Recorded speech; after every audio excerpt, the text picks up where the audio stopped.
కేంద్ర బడ్జెట్పై దేశవ్యాప్తంగా అనేక చర్చలు జరుగుతాయి. అందులో ముఖ్యంగా కేంద్ర ప్రభుత్వం 12 లక్షల మేరకు ఇన్కమ్ ట్యాక్స్ కట్టాల్సిన అవసరం లేదని ఒక ప్రతిపాదన తెచ్చింది. ఇది మధ్య తరగతిలో కొంతమందికి సంతృప్తి కలిగిస్తుంది. కానీ ఇది మిడిల్ క్లాస్ బడ్జెట్ అని ప్రచారం చేయడం చాలా అన్యాయం. 12 లక్షల దాకా ఇన్కమ్ ట్యాక్స్ కట్టేవాళ్ళు దేశంలో 4% కూడా ఉండరని ఒక అంచనా. మిగిలిన 96% ప్రజల సంగతి ధరలు తగ్గించాలని, నిరుద్యోగం తగ్గించే విధంగా పారిశ్రామికీకరణ, ఏ రకమైనటువంటి పద్ధతుల్లో కూడా ఈ ప్రభుత్వం చర్యలు తీసుకోండి. కేంద్రంలో ఈ బడ్జెట్లో వచ్చినటువంటి లెక్కల ప్రకారం 199 లక్షల కోట్లు కేంద్ర ప్రభుత్వం అప్పుల్లో పడి. ఇది చాలా పెద్ద మొత్తం. గత 11 ఏళ్లలో నరేంద్ర మోడీ బీజేపీ అధికారంలోకి వచ్చిన తర్వాత ఈ 195 లక్షలు 145 లక్షల కోట్లు వీరే ఈ అప్పు చేశారు. అంతకుముందు 55 లక్షల కోట్లు అప్పు ఉండేది.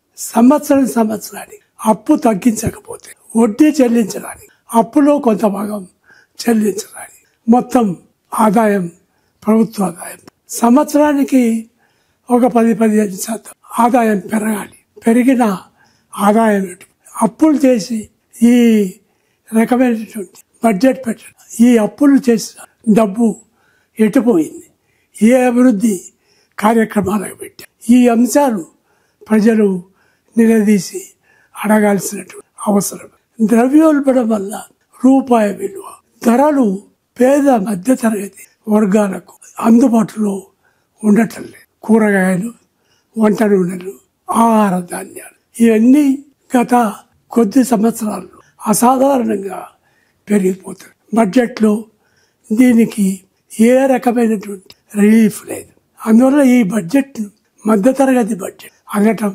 అర్థం లేదు.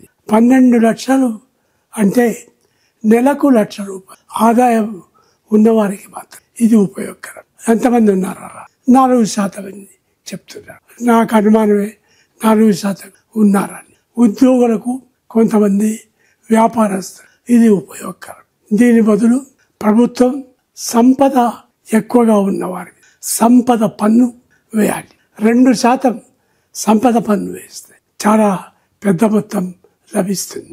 అలాగే అయాచితంగా వచ్చే ప్రాఫిట్స్, విండ్ ఫాల్ ప్రాఫిట్స్ అంటారు. అంటే హఠాత్తుగా ఈ మార్కెట్ వాల్యూ పెరిగి షేర్ల వాల్యూ ఆదాయం పెరిగితే వచ్చే వాటి మీద పన్నులు వేయాలి. వీటిని పన్నులు వేయటానికి ప్రభుత్వం సిద్ధంగా. వారు చెప్పేది ఓసారి పెరుగుతాయి, ఓసారి తరుగుతాయి. ఒక సంవత్సరం మొత్తం మీద విండ్ ఫాల్ ట్యాక్స్ ఎంత ఉందో దాన్ని బట్టి అంచనా వేసి ఈ విండ్ ఫాల్ ట్యాక్స్ వేయాల్సినటువంటి అవసరం. లేకపోతే ఈ బడ్జెట్ పైన నిరసన వ్యక్తం చేయాలి. ప్రతిపక్షాలు దీనిపైన గట్టి పోరాటం చేయాల్సిన అవసరం. బడ్జెట్లో వారి లోపాలను బహిర్గతం కాకుండా సైడ్ ట్రాక్ చేయడానికి సోనియా గాంధీ మీద, రాహుల్ గాంధీ మీద సభా హక్కుల తీర్మానాలు.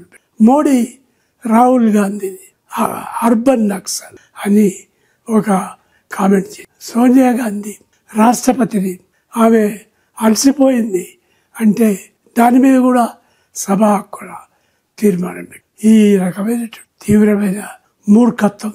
ఇవి కేవలం పార్లమెంటు చర్చలు పక్కదారి బట్టి చేసేటువంటి. Thank you.